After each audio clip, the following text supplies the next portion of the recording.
কোনো ক্রিকেটারের রিপ্লেসমেন্ট প্রয়োজন হলে তাসকিন আহমেদকে প্রস্তুত থাকতে বলেছিল আইপিএল এর ফ্র্যাঞ্চাইজি লখনৌ সুপার জায়ান্টস। তবে তাসকিনকে অপেক্ষায় রেখে বদলি হিসেবে ভারতীয় পেসার শার্দুল ঠাকুরকে দলে নিয়েছে লখনৌ সুপার জায়ান্টস। মনে প্রশ্ন জাগতে পারে, আলাপ করেও কেন বদলি হিসেবে তাসকিনকে না নিয়ে শার্দুলকে নিল দলটি? ইচ্ছে থাকলেও আইপিএল এর নিয়মের বেড়াজালের কারণে সেটি সম্ভব নয়। তাসকিনের আইপিএল খেলার অপেক্ষা আরও বাড়ল। ডিটেনশনে থাকা পেসার মহসিন খান পুরো মৌসুম থেকে ছিটকে যাবার পর দেশি পেসারের উপর আস্থা রেখেছে দলটি। লখনৌর পেস বিভাগের নেতৃত্ব দিবেন নিলামে দল না পাওয়া শার্দুল।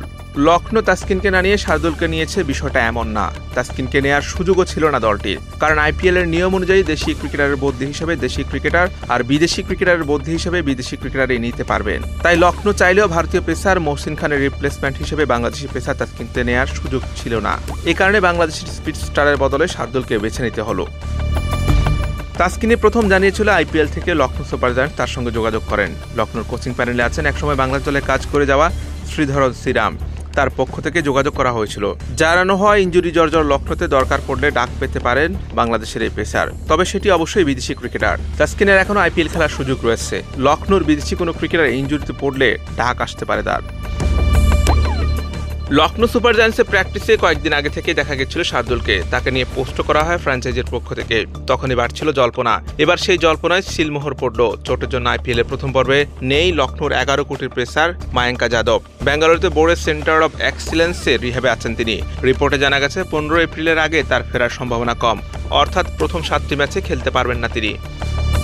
আরেক পেসার মহসিন খানও চোট সরিয়ে ফেরেননি। এনসিএ এর পক্ষ থেকে এখনো তাকে খেলার জন্য ফিট ঘোষণা করা হয়নি।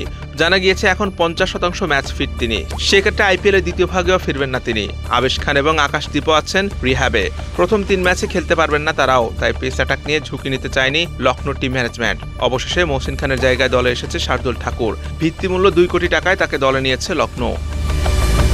আইপিএলে 100-এর কাছাকাছি ম্যাচ খেলেছেন শার্দুল। আইপিএল ক্যারিয়ারে 2869 রান করার সঙ্গে নিয়েছেন 94টি উইকেট। তাই লখনৌর পেস অ্যাটাককে ভরসা যোগাতে এবং নেতৃত্ব দিতে পারবেন তিনি। ঘরোয়া টুর্নামেন্টে ভালো ফর্মে ছিলেন এই পেস অলরাউন্ডার। রঞ্জি ট্রফিতে 9 ম্যাচ খেলে প্রায় 43 গড়ে করেছেন 505 রান, উইকেট নিয়েছেন 35টি। এখন দেখার পালা আইপিএলে ভালো পারফর্ম করে ভারতীয় দলে ফিরতে পারেন কিনা। সোমবার দিল্লি ক্যাপিটালসের বিরুদ্ধে প্রথম ম্যাচ খেলবে লখনৌ। তার আগে দল গুছিয়ে নিলেন তারা। তবে তাসকিনের আশা একদমই শেষ হয়ে যায়নি। বিদেশি কোনো ক্রিকেটার ছিটকে গেলে সেই কোটায় বাংলাদেশি স্পিড স্টারের সুযোগ মিলতে পারে। Hussain Arman, BD time.